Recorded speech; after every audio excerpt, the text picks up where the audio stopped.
Welcome back to the video blog. Fort Lauderdale on ice again. The snow is back here in all its raging beauty. Toronto, north of 45. My name, Adam Daniel Mezei. Your PMD for hire, producer of marketing and distribution. It's 1 week away from Sundance. In fact, less than a week, but I call it a week because I'll be there in a week. So I'm looking forward to that very much, getting down to Utah. And I got the boots, baby. I got the boots.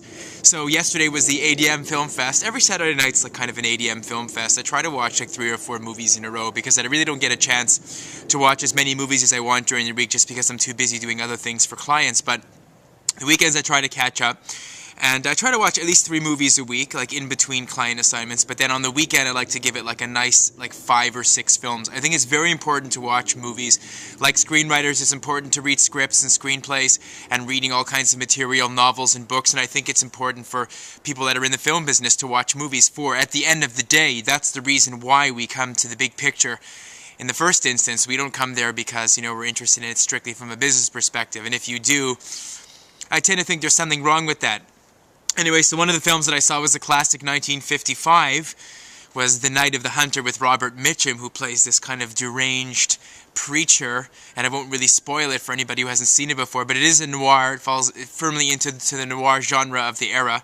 Black and white movie, of course. And I just was remarking, actually, I didn't want to actually relate these 2 comments that I'm about to tell you right now, but it came to me last night when I was watching the 1955 film, and of course you have the 1955 dialogue, like things like flap doodle and like shilly shally and all these like kind of words that this one character, this one woman, Mrs. Spoon, was saying in the movie that I thought were like so emblematic of the era, like of the 50s, like swell and and soar and all this kind of like funny answers and funny questions that people would ask back in the day, because you really couldn't, still in the 50s, you couldn't ask questions directly, or you couldn't really make these kind of intrusive or invasive comments. And I was thinking to myself, look at the language today in our era, look at the language in 2011.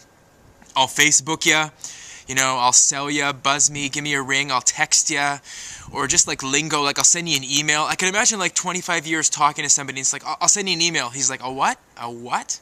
Like, I could just imagine like a film, like a Back to the Future type, Barry Levinson type picture where, somebody says, like, I don't know, like you go back to the future and Marty goes and sees the doc and he says, Doc, like, I'll send you an email. And the doc's like, a what?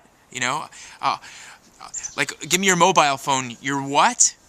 Like, I'll get you on MySpace. What's that? Like, MySpace is right here. Like, I could just imagine the conversations, and I think a film should actually be done like that, where a guy goes back not that far in the future, but only 25 years, and to kind of remark on some of the dialogues, or as this incidental piece to a screenplay. I don't know, I really can't think about the idea right now, but the language just really evolves. It's really interesting to see how language evolves.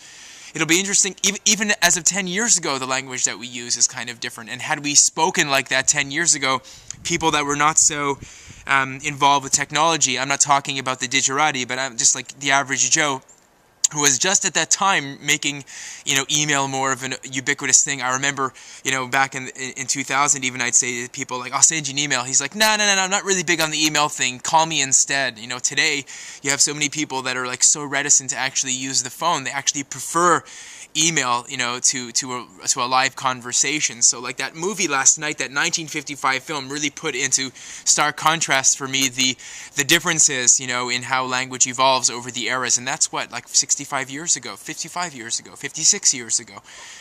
Yeah, if my arithmetic is not mistaken. So that's really interesting to remark, and I'm sure everybody thinks about things like this on a daily basis, but the only problem is I kind of step out and made a point of just leaving it here on the video blog. So there you have it.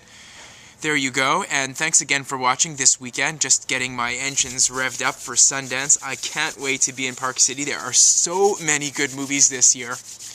One could say there are always good movies at Sundance, but the lineup this year is like really fresh, and I can't wait to really just sit there and catch a few flicks and meet some of the gang, because these are people that we've been following for a long time. So I don't want to name any names, but if you catch this today, watch the Film Courage radio show, filmcourage.com. Catch the guest today over there, and wishing you from Fort Lauderdale on ice in a snowbound wilderness north of the 45th parallel, wishing you the very best of things.